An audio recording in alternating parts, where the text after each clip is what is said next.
Good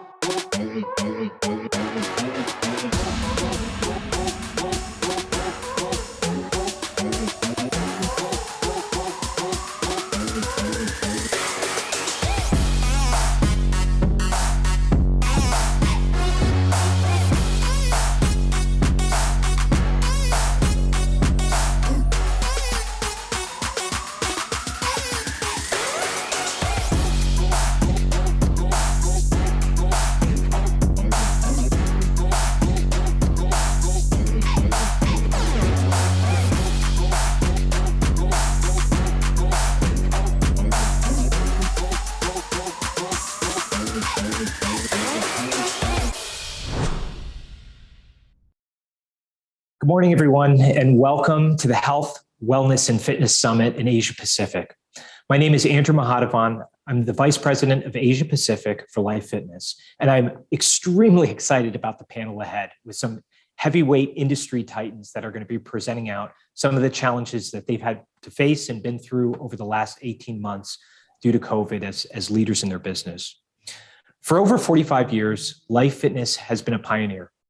We've collaborated and we've innovated with our customers, continuing to bring new products to life. And even despite COVID, we've continued our partnership and investment. Even in 2020, when COVID was ravaging the industry and ravaging Asia Pacific, we continued to invest in Life Fitness on Demand and bring more classes to life on cardio equipment and commercial clubs across all modalities. During 2020, we even launched two incredibly compelling hammer strength products, the Belt Squat and the Glute Drive. From a cardio perspective, we just recently announced the launch of the SL console, a new compelling LCD solution for club operators. And most recently, and something I'm extremely excited about, is the launch of the Hammer Strength HD Performance line with 3 brand new products which are perfect for group training. The point being, that despite COVID, despite the challenges that we've been through, we're here to continue to innovate. We're here to continue to pioneer, and we are here to support and to partner with you. So I want to thank you all for your time. I'm excited about the panel ahead, and I hope you please enjoy. Thank you. Good morning and welcome everybody to an excellent panel we have ahead of us titled C-Suite Leadership Challenges in Reshaping and Rebuilding Our Industry. We have an excellent panel in front of us. I would say these are the heavyweights of the Asia Pacific region, so I'm very excited to be moderating this panel. So I'd like to start first with introductions. First, I'd like to go to Di Williams, the CEO of Fernwood Fitness. Di? Thank you, Andrew. Yes, well, Fernwood is a women's only fitness franchise in Australia. We've been operating for over 30 years. Fernwood are a full-service club with more than 70 locations all around Australia, and we offer personal training and nutrition coaches and specialising in women's health and fitness. Fernwood brand has 3 divisions. We have Fernwood Fitness, which is our full-service clubs. We have Fernwood Fusion, which is a smaller footprint combination of reformer, yoga, bar, and meditation. And, of course, our online platform, Fernwood Pulse. Okay, fantastic, Di. Thank you for that introduction. Next, I'd like to move to Simon Flint, the CEO of Evolution Wellness. Andrew, good morning, everybody. Yes, I'm Simon. I've been lifelong in the industry for what is approaching 28 years now, entering at the coalface level and growing and learning along the way, to now running Evolution Wellness, which is a 6 fitness brand portfolio plus a software company, to manage gym operations. We have operations across 6 countries in Hong Kong, Indonesia, Malaysia, Philippines, Singapore, and Thailand. And we've also recently started our global licensing program for our Fire brands and our GoFit brands. So that's us at Evolution Wellness. Thank you. All right. Thank you very much, Simon. We're looking forward to your participation. Third, I'd like to introduce Hema Prakash. Hema is the VP and General Manager of Mindbody for Asia. Hi everyone, Hema Prakash. I run Mindbody for Asia Pacific. We've been around for about 23 years, and most of you would have heard of us over the last many decades. We've been focused on the B2B business management software in the wellness space. We've now just ventured into the B2C space with the acquisition of ClassPass. It's very exciting to be here. Very familiar faces, so thank you for having me. All right, thank you very much, Hema. And last but certainly not least, I'd like to introduce Greg Oliver, the CEO of Fitness and Lifestyle Group. Thank you, Andrew, and good morning, everyone. Greg Oliver, Group CEO and Managing Director of Fitness and Lifestyle Group.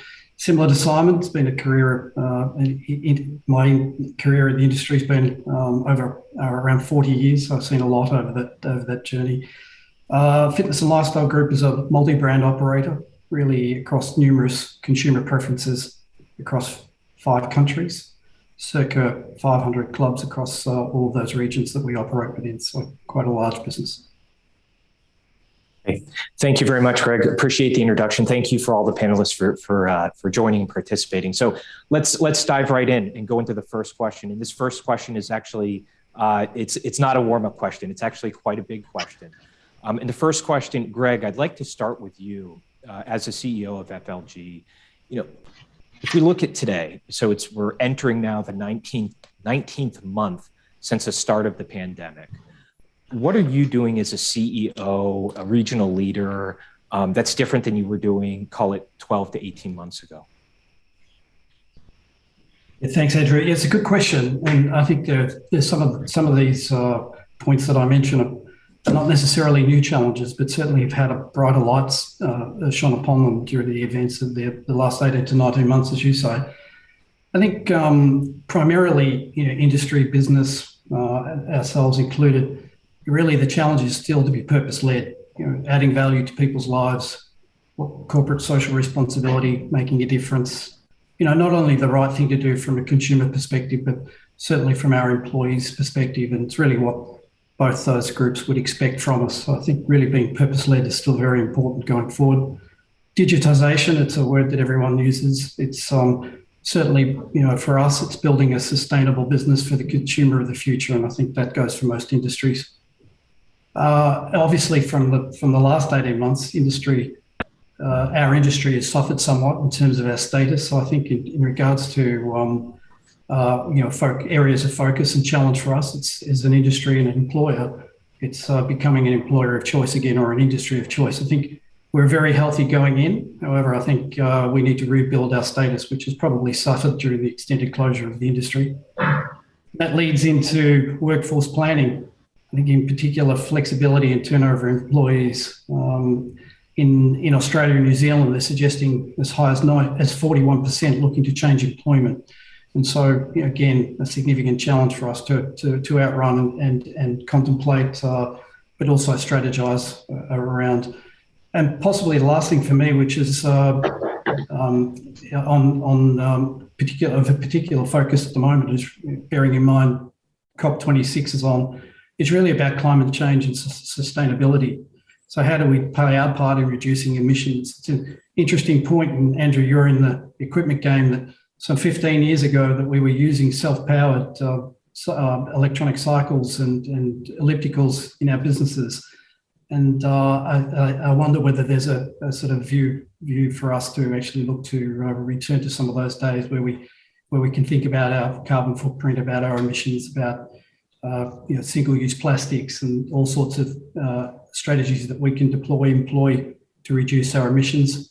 I think it's an area that in every industry, every CEO, every regional leader is addressing at the moment. I don't think it's any different for our industry. I think we need to really have a hard look at ourselves in terms of how we address sustainability going forward. That's great, Greg. So, in summary, really three key points that are big ones, right? It's value to customers and to our end users. It's our people, our internal people, which I'm glad you brought up that statistic in Australia. We're going to talk about internal in a couple of questions. And lastly, sustainability, which I feel like a lot of that is driven, by these new generations that are coming up. So excellent feedback. Di, also based in Australia, would really like to hear, the challenges and opportunities that you've been through with Fernwood Fitness. Yes, thank you, Andrew. I think I agree with all of Greg's points. One of the things that I find is going to be a challenge in the short term anyway is refocusing everybody on what our strategy is, what our vision is, and what our goals are.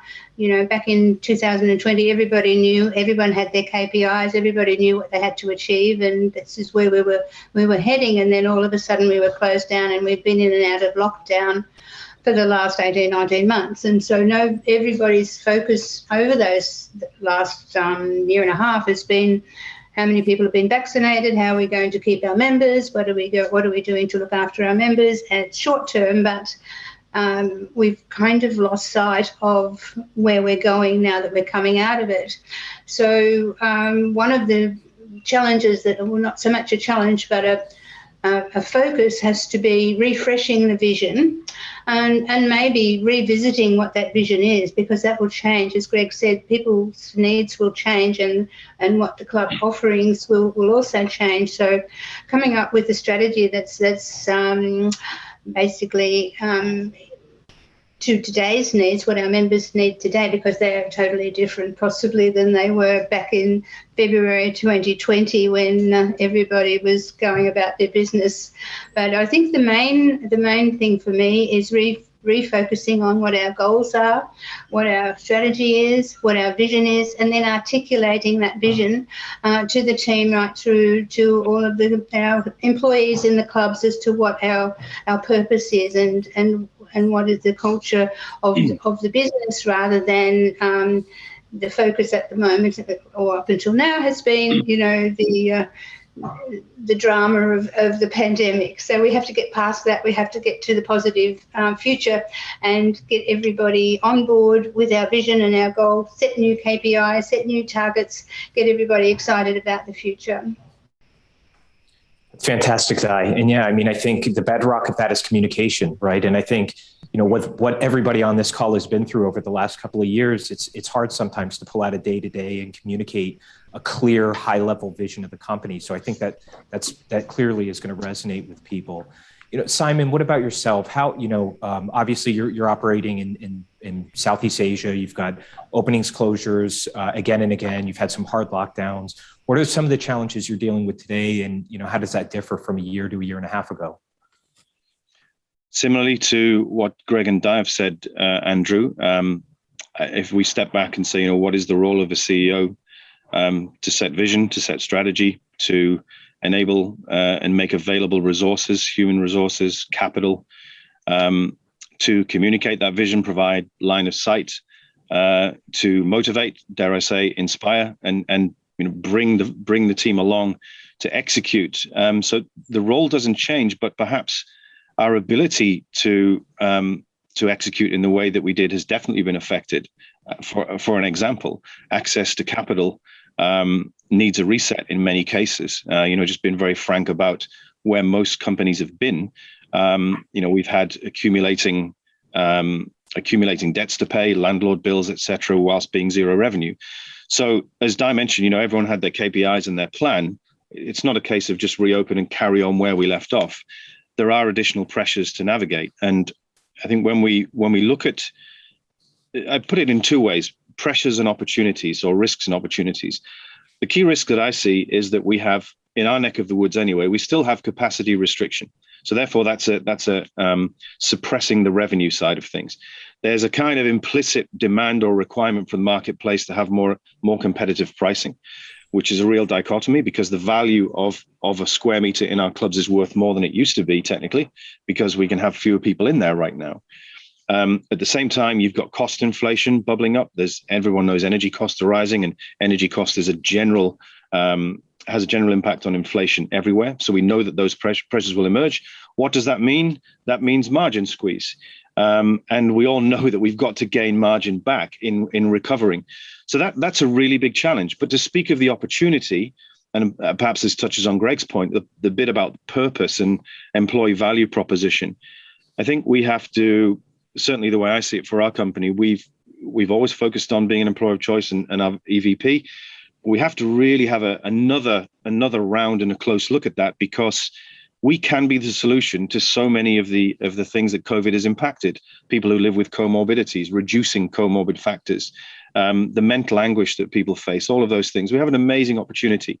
So to build that into value proposition and reignite the purpose of our industry, I think probably has a higher weighting now than it might have done 12 or 18 months ago. So that's really the way I see it.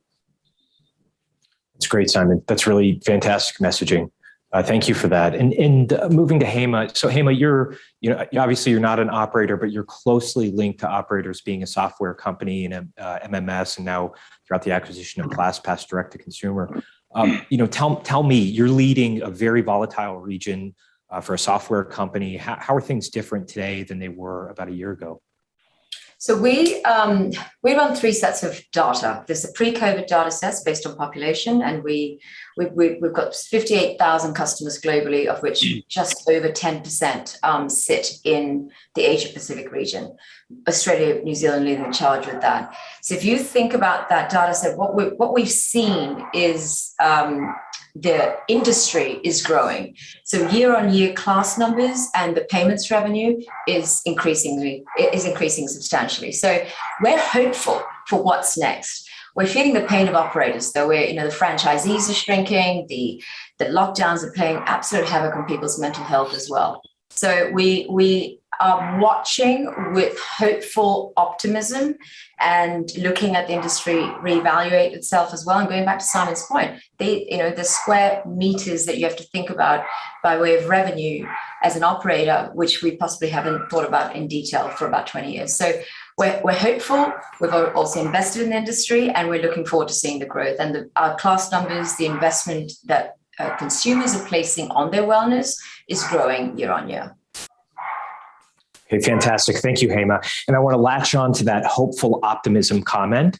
I'm going to come to you at the end of this session, and I'm going to ask you for some statistics, because you are the numbers person in your past presentation. So I would love to hear, as a closing, when we close this out, some stats on what you're seeing and trends that you're seeing through the industry. So I want to shift a little bit, just based on feedback of three of the panelists. Internal was brought up several times. So Greg referenced an article that came out recently in Australia. There was even a larger study, a study that came out by McKinsey, and it was quite shocking. It was called The Great Attrition or The Great Attraction. And there's, it's publicly available. There's a ton of statistics in it, but there were two that really jumped out at me. And one of the statistics was that 18% of those people that were polled were somewhat likely to very likely to leave their company in the next 3 to 6 months. Another statistic was 53% of companies were experiencing higher turnover than prior years. We're very much a people and experiences business. So, I guess the question is, and Simon, I want to start with you. How have you and your management team really focused your energy? Where have you internally invested? How have you kind of balanced ambitions and running a business with the harsh reality of the climate today? In terms of balancing ambition, we, prior to COVID, we had a business as usual plan, which was this many openings here, that many openings there, and the deployment of capital in a certain fashion. So the first thing we've done is pull back on that to reassess. This balancing risk with opportunity is absolutely imperative. And as I've said, in a forum before, that the first thing every one of us must do, no matter what size of business we have, is not to run out of cash. That's the most important thing. So that's the first sort of balancing act we have. But in terms of retaining staff, keeping people behind the cause, working with a purpose, etc. Given that in our market, we've been closed for so many months in all markets, and in fact, last month was the first month where all our markets have been open again, even though we don't have group exercise. So this is the first time as a regional business, we've had everyone going back to work.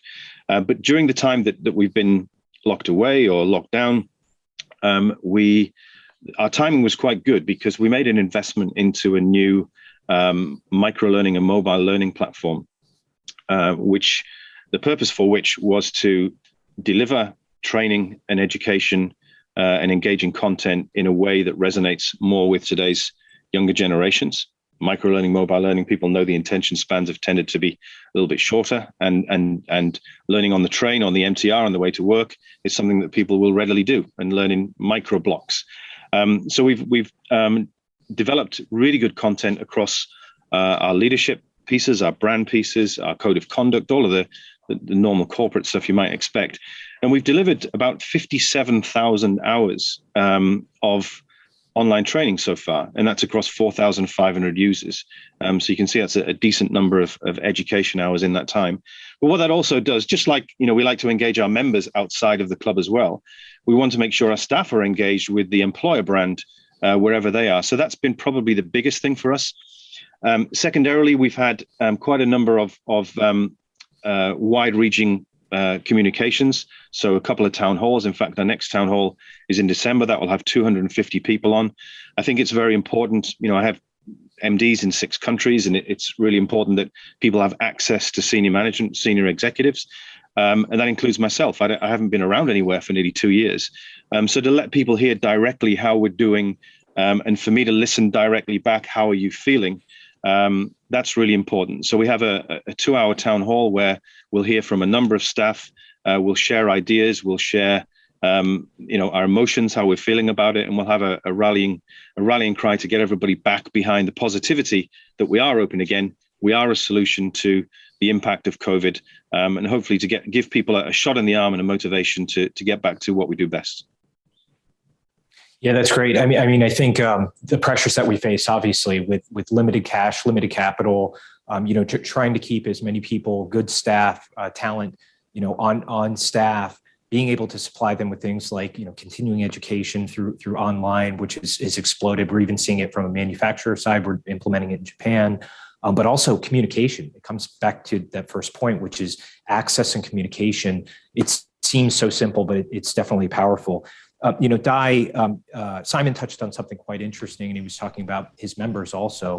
I would love for you to expand on this topic of, internal focus and in education as well. I know you've done some really interesting things at Fernwood Fitness, not just internally, but also to help keep members feeling better as they've made it through several lockdowns. Well, that's right, Andrew. We've spent, obviously, with the lockdown, we've been able to put a lot of energy into things that we wouldn't have normally had time to put the energy into. Mental health has been a big focus of ours. We are actually a mental health first aid gold skilled workplace, and we have currently over 400 of our trainers and staff are trained in mental health first aid. And I think it's one of the most important things that we need to do with keeping our employees and our franchisees engaged, but also being able to understand them. Everybody's been impacted over the last 18 months by whether we want to admit it or not. I think there's not one of us who hasn't been impacted in one way or another, and anxiety has become the norm for a lot of people.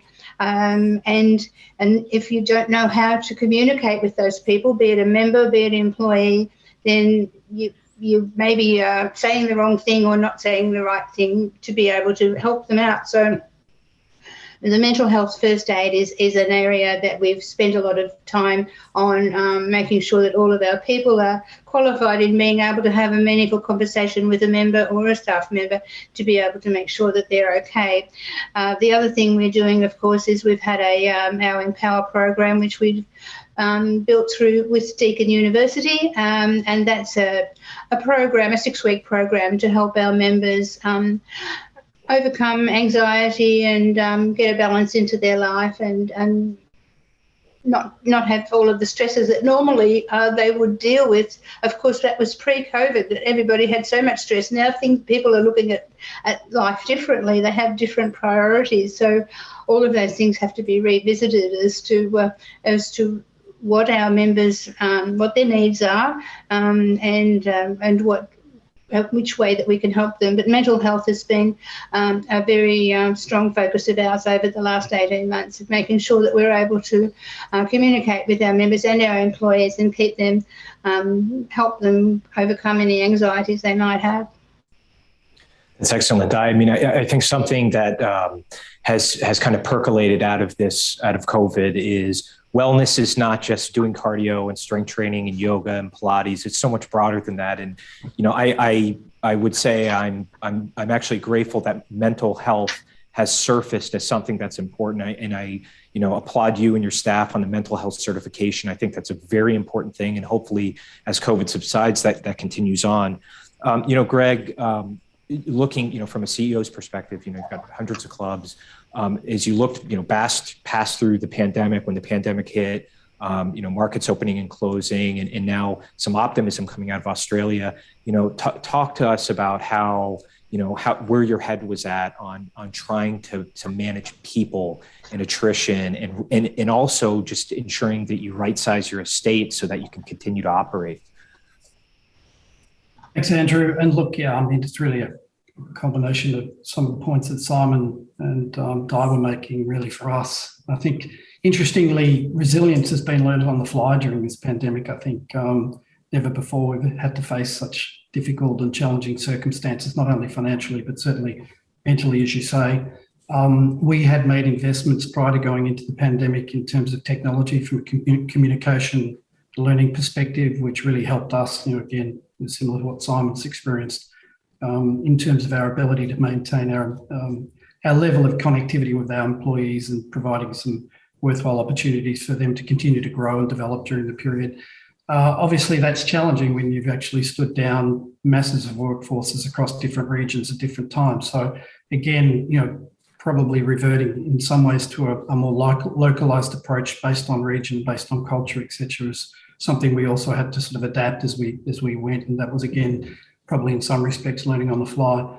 I think the reality is here that we had to be very balanced with mass stand downs, because at the end of the day our employees were stood down, in some cases without government support. We were doing our best to support them, certainly supporting them from a communication. We talk about all-ins, we talk about a number of different strategies and processes that we put in place for our teams to remain engaged.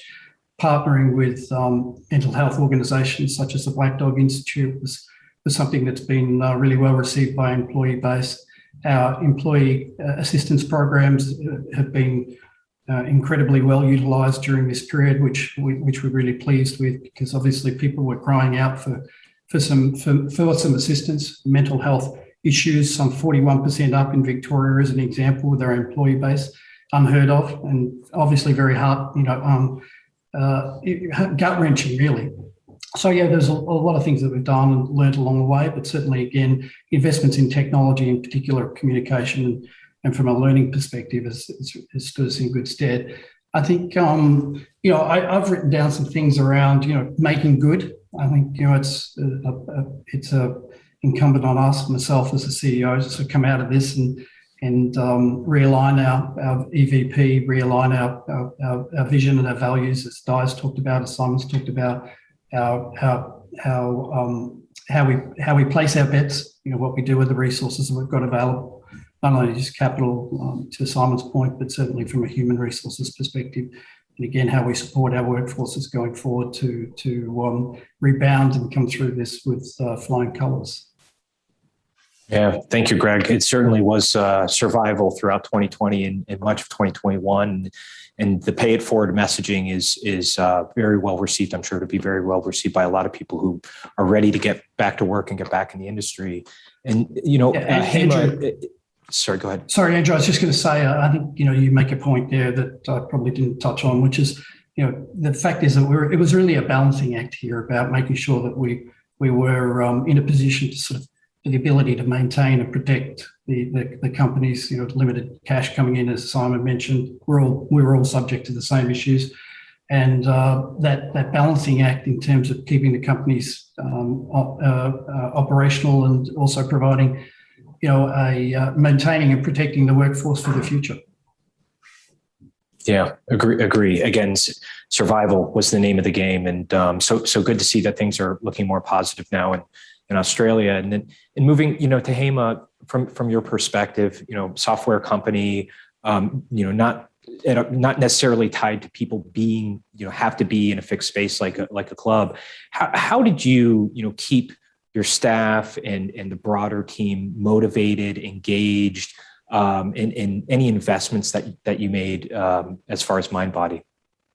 So I love what Di and Greg said about the resilience, the team. It's amazing we're having these discussions now. I mean, when I started my career 26 years ago, there's no way someone at McKinsey was going to ask me how I felt about my 19th deck that I was doing, right? Now people are giving us feedback. So at Mindbody, as a Vista equity partner company, we've got two focuses. One is people, because without people, we can't do anything. The second is product. So I'm going to talk about the easiest part first, which is the product. We've pumped about $75 million US in the last, it began in earnest a year ago, and it's continuing, fortifying the core, ensuring that we're able to provide fee relief that most providers can't actually do because we are of the size that we are. We were able to do that when the markets shut down, to provide the right type of advice. It's some of our sales floors got into a consulting mode. So the product is one aspect of it. The second is people. So the people aspect, the mental health, I took notes, Di, with what you said, because we're going to lean on some of the advice that you've provided. It's incredible what we were able to do during the pandemic was talk. We were constantly communicating. So Simon, getting closer to your folks on the ground is what you mentioned. We're 100% doing that. We also started being very honest with everyone. So traditional US firms won't tell the frontline folks about what EBITDA means or what your CAGR is about or LTV CAC. Now, if you speak to most people at Mindbody from any level, from the person who's sitting in my seat as a VP and MD to your level one customer support folk that we've got in the Philippines serving our customer base, they will be able to tell you about the business in a way that didn't happen before. So the buy-in happened by providing extraordinary knowledge transfer and having the value system to be honest and candid about it. So our value systems are not just things we pop on the wall, and I would never have believed it until I sat in seat prior to joining Mindbody about 3.5 years ago. It's something we truly believe in, and as leaders across the firm, we get assessed twice a year by everyone that works for us and everyone that works around us as to how we're performing. What is it that Hema did right? Or what did Josh McCarter, Aaron Stead, what have we done right? And what do we need to do better? Benefits has changed as well. So prior, again, 10 years ago, LGBTQI communities weren't looked at in the light that we're looking at them right now. I run a tech firm, right, for APAC. So we've got younger folks. They're having so many different discussions. People and culture, which is HR, are having a deep down, they go down the rabbit hole with our folks to say, how are you feeling about this? Did that conversation make you feel included? Now, adding on to that, we're in the tightest staffing shortage we've ever seen. Greg mentioned 41%. Greg, you literally read my mind. It was 42% that I'm predicting next year for the business in Asia Pacific. It's not going to change. It's got little less to do about the lack of workforce, more to do with who people want to work with. So if you haven't got that strong brand that is tied to a true, authentic value system, and you're not walking that talk, and the days of Wall Street, that Wolf of Wall Street thing are gone, way gone, you will be faced with more challenges. So investing in our people, education is big, healthcare is big for us. We have a wellness allowance that our folks use every month that they can use in all of your studios, for example. So we're really going down deep. It's less about the kombucha on tap, which I have been asked for on many occasions when people have interviewed with us. It's more about who am I as a leader, who are their leaders, who are their peers, and how we're making the world a better place as well. That's great, Hema. That's fantastic. Sorry, you got me laughing about the kombucha on tap. It's very real. It's expensive. Yeah, I can imagine. But I would just like to highlight a couple of points that I think are really, really important that you brought up. And number one is you brought up, you were talking about communicating the company. I was having a discussion last night with a colleague, and the term he used was extreme transparency. And I think, if as attendees of this forum listen in, this is something that has come up many, many times, is extreme transparency to your people. And it doesn't matter if you have a staff of 5 or you have a staff of 500, that seems to be really resonating. The second thing is diversity and inclusion. And I think that is, it's not just buzzwords. I think that's something that we need to accept as business leaders and communities. And obviously we're all different in some way, shape, or form.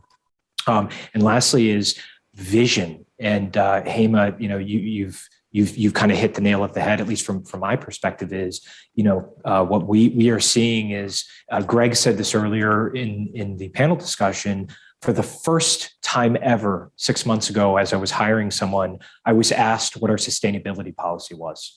And I've never been asked that question before. And now all of a sudden, this new generation, there's a genuine importance behind it. So I think excellent points, Hema. Thank you for that.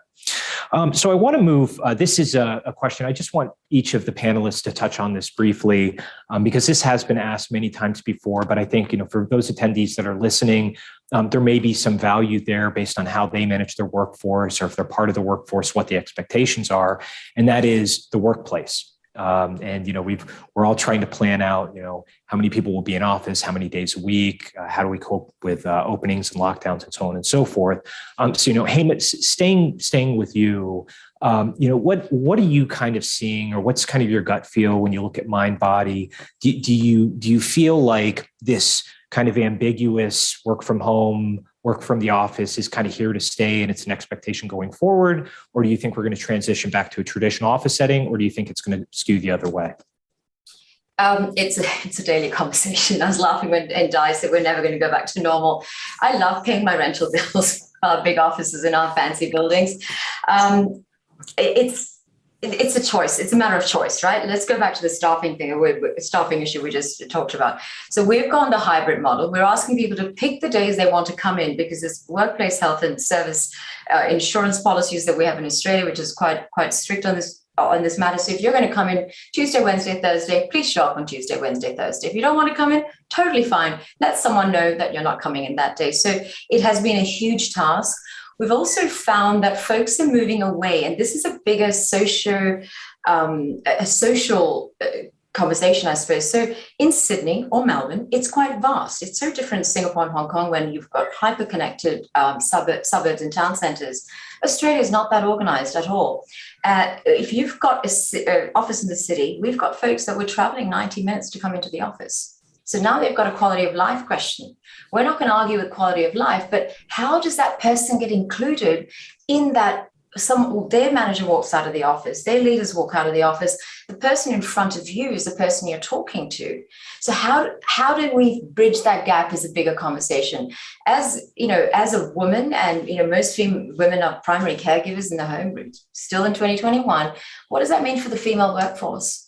So are we going to have fewer women getting promoted? And this is a global conversation we're having across the firm. Are we having people that don't live in the more inadvertently expensive parts of cities getting promoted? So the diversity inclusion question is so great. It's less about who turns up to the office. It's about the 3-year impact of folks not being visually in front of people, and how do we keep them included? So rent aside, getting folks back in the office aside, that is what keeps us up at night. And I don't actually have an answer for this. We were on to phase 3 of office reopenings, and it keeps our workplace services awake. We've got quite a big team that do that. And we don't know. We don't know what's going to happen. So from March next year, we have another phase. From July next year, it's another phase. And I don't think this pandemic's going away until we vaccinate the whole world. Who knows what variations come? Who knows how fast booster shots are distributed? So there's so many questions. I feel like I'm constantly walking on moving ground with this. And I speak more to my PNC and my legal people and my workplace services people than I speak to anyone else in the business right now. Interesting. And Simon, you were nodding your head when Hema was talking about the social aspect of work from home versus working from the office. What are your thoughts, Simon?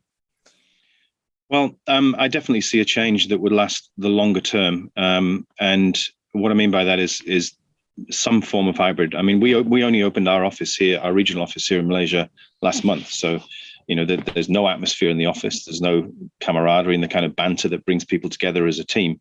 And it's rather difficult to replicate that online for the longest term. So I see immense value in having at least some fixed moments per week where people are together, where people can share ideas, debate, but on top of all of that, not just the work piece, spend time with each other as human beings, because those are the bonds that allow people, to really take on challenges at work and to win through.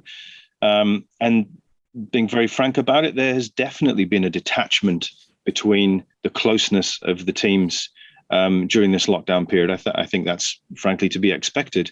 So I'm really keen to make sure we restore that. But in terms of cost efficiencies, I don't really see the need to have the kind of footprints that we've had before in the 7 office overheads that we've had. We have six plus a regional office. We've already downsized one in Singapore. We've downsized one, and we have a hybrid that continues there. And I believe we'll end up doing the same in most of our markets. It's not necessarily, it doesn't necessarily work for everyone. So Hema mentioned giving people a choice. At the moment, it's 2 days a week for us. We're erring on the side of caution, so as not to give anyone a reason to say, I don't want to, I'm too concerned about, the lagging effects of COVID, etc. But that will change over time, and I think a choice will be, the right thing. But just to, as a personal point of reference, when we started working from home, I found my productivity went through the roof because I had zero disturbances. I had no one knocking on the door, no one sticking their head in. I now have a 5-month-old at home, and I need to get to the office to increase my productivity.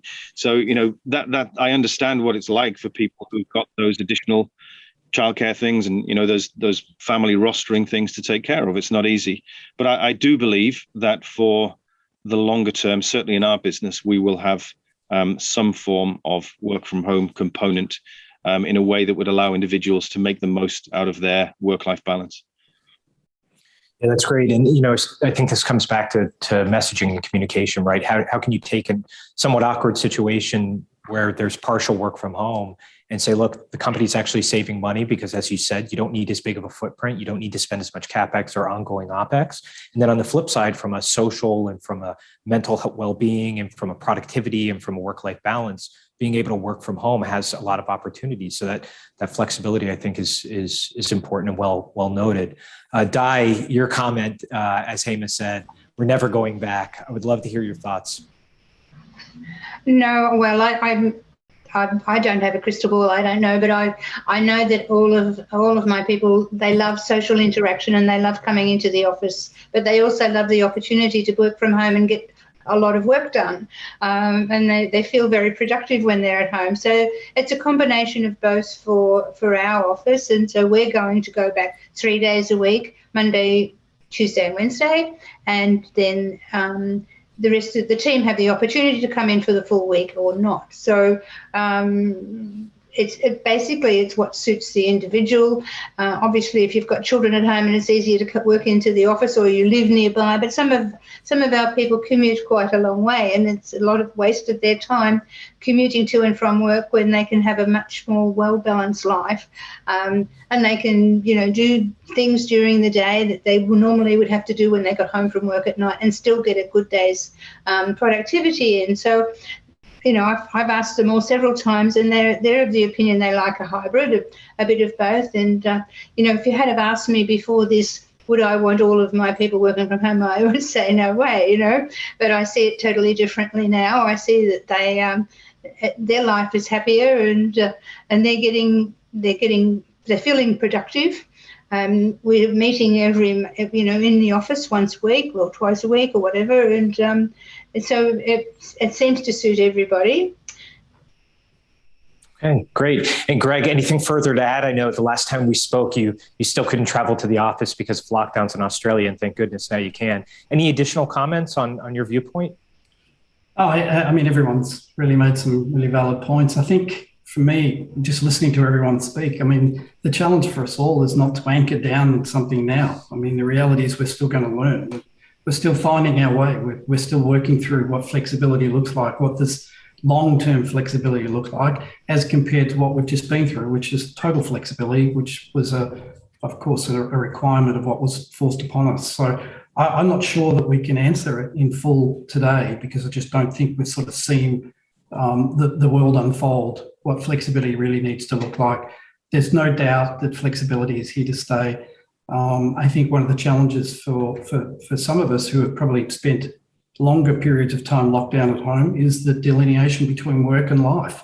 It's really difficult when you're working from home 24/7, 7 days a week, to then understand how we enjoy our life, our family, etc. So I think there's still a lot to learn. So I'm really not trying to anchor us down to any specific or particular policy at this stage. I think it'll evolve over time. We need to be cognizant of people's needs in regards to flexibility, inclusion, diversity, all of those things that have been mentioned. And I think we'll find a really good balance going forward. I think it's not today, but I think in the next 6 to 12 months, we'll get a better idea of what flexibility should and will look like. Okay, fantastic. Thank you, Greg. Okay, in the essence of time, we just have a couple of questions left, and I just want to get a couple of opinions from some of the panelists. The first question is around external investment. And I did just want to highlight, Hema, if you could talk just briefly about, where Mindbody has been investing externally, especially given the news recently. So we've doubled down in the industry by buying ClassPass. It was announced a couple of weeks ago. What we've seen is 21% year-on-year growth in open and shut markets. So if you look at January last year, where I'm going to use New South Wales in Australia as an example, from January 2020 to January 2021, post-pandemic, there's been a 21% growth in class bookings and the payments revenue attached to it. So where that has told us, and globally we've been looking at Australia in particular as a bellwether for the rest of the world, we're seeing the oscillation. It is up and down. Obviously, we're closed in open markets. The wellness factor of humanity has been highlighted. People want to feel good. Our bookings, you can't get a Pilates or a gym class in a class. I can't get into a class in Sydney CBD in the next week if I'm not planning my week ahead. So where previously I'd be like, hey, I get up in the morning, I'd like to go to a 4 o'clock yoga class, that doesn't exist anymore. I have to plan ahead. So that's reflecting in our numbers. That has given us the opportunity to look at the industry as a whole and make the purchases, make the investments that we're making at the moment. So we're bullish as a software provider to 58,000 customers globally. Bullish. We have also seen shrinkage though. So if you were a average operator, and I'm going to use those really powerful words right now, if you came into the business wanting to do something and click over X percentage in revenue per year by way of a business top line revenue, you might have challenges. So we're very bullish in the market. Okay, that's great. That's that hopeful optimism. I love it. So next question, and Simon, I'm going to pick on you here. As we look towards the future and we look at our industry and we look about what's important to us going forward and where we need to adapt and where we need to grow and change, what are your thoughts on where leadership needs to go and where investments need to go? Well, where leadership needs to go is to really think about engaging our employee base, our biggest asset, stronger than ever around the value proposition. And prior to doing that, we have to reassess the value proposition. So some of the work that the industry's been doing, Ross particularly, and Greg on this call, especially along with some other execs from around the world in the sector, we've been focused on repositioning the sector and shining a different light on it so that our business is not just a nice to have hobby for our members, but it's an essential part of preventative healthcare. It's easy to say in a sentence or two, but it's immensely difficult to shift our industry from where it's perceived to be by governments and regulators and various industry bodies to being what we want it to be an essential part of the health conversation on the preventative side. Just about every nation on the planet has got a forecast crisis ahead in terms of healthcare costs, with governments not being able to fund the gap. It's really that serious. Every time you go to an industry convention, you hear about rising obesity, rising cardiovascular disease, and all of these rising statistics. Meanwhile, our industry carries on doing what it does, but it doesn't have the recognition. It doesn't have the support and the voice of government. So that's an enormous piece that needs to happen as an enabler. But with that emerging and gaining strength, and I can see that it's going to, attracting passionate talent in order to play a part in delivering these great solutions and great experiences and helping people be happy and healthy and feel better and all the rest of it, that's got to be an enormous focus. On the more corporate side, another piece of it has got to be focusing on the customer experience and becoming more seamless. A lot of us who have legacy businesses and different silos, we have to find ways to reduce the friction on the customer experience so that we can talk to them across multiple channels in a seamless fashion. So we're always in touch, but we're in touch with the person as a persona. In other words, we know what their preferences are, we know what their likes and dislikes are, and we're very specific in the way we communicate. So there's a lot of work that needs to be done there, at least for our industry, and I imagine many. So the customer experience, getting new talent, passionate talent to deliver our product, and making sure that we continue to position ourselves as an essential industry at the table of healthcare and preventative medicine. That's great, Simon, and kudos to all of those who've stepped up and taken leadership roles in some of these, groups that have lobbied with the government, and we need more of that. We definitely need more people getting involved. So the last question, and I'll start, Greg, with you. The final question of the panel. 2020 and 2021 were years of, dare I say the R word, resilience, adaptation, and survival. What words were echo true for 2022? Yeah, good question again, Andrew. I think optimism.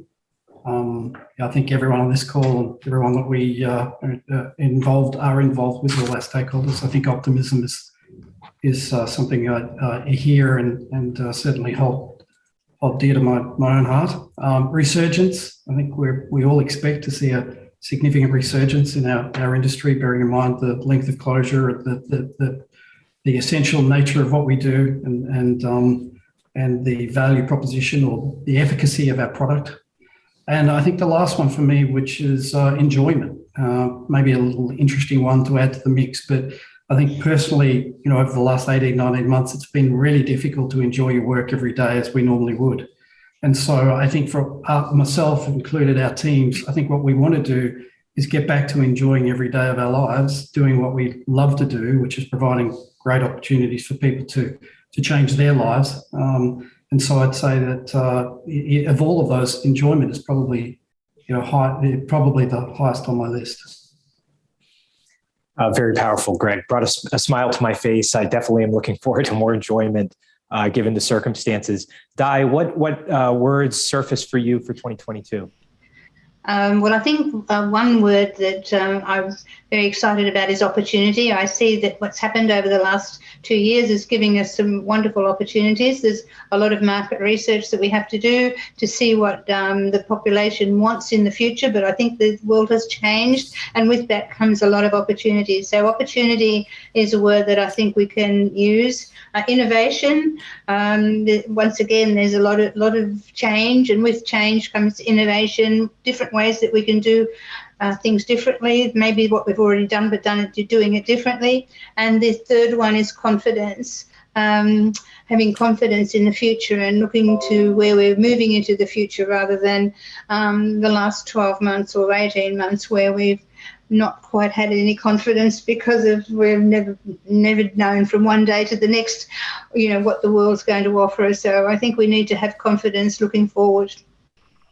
That's great, Di. Thank you very much. And Hema, what thoughts come to your mind as you look into next year? I'm going to steal Greg's enjoyment. Can I do that? No, I think for me, it's resilience. We both use that word. I always quote Stockdale Paradox, which is from good to great, a Bible that I'm sure we've all read over the years. But I think it's perseverance. The next 12 months aren't going to be as easy as potentially what we hope for. We're going to have to it's a bit of a grindy period, but we'll get there. It's perseverance. We need to keep at it. Okay, that's great. And last but not least, Simon. I'll steal a bit from Hema. So on the book she references on page 56, it speaks about having the right people on the bus. I'll never forget that page. That's why it's top of mind. So having the right people on the bus who are passionate about what we do is going to be really important. So passion is one for me. I don't think that resilience and survival and adaptation are going away. They're going to be needed all the way through 2022 and beyond. There's no question. There's still a heavy road ahead. But another one I would throw in there is celebration. I was talking to one of my colleagues just yesterday, and that particular market added a net 1,500 paying members in the month, even though we've just opened. That was a great win. And we were just talking about the amount of things that's on the table for the team to execute. Everyone is diligently going about executing projects and new initiatives.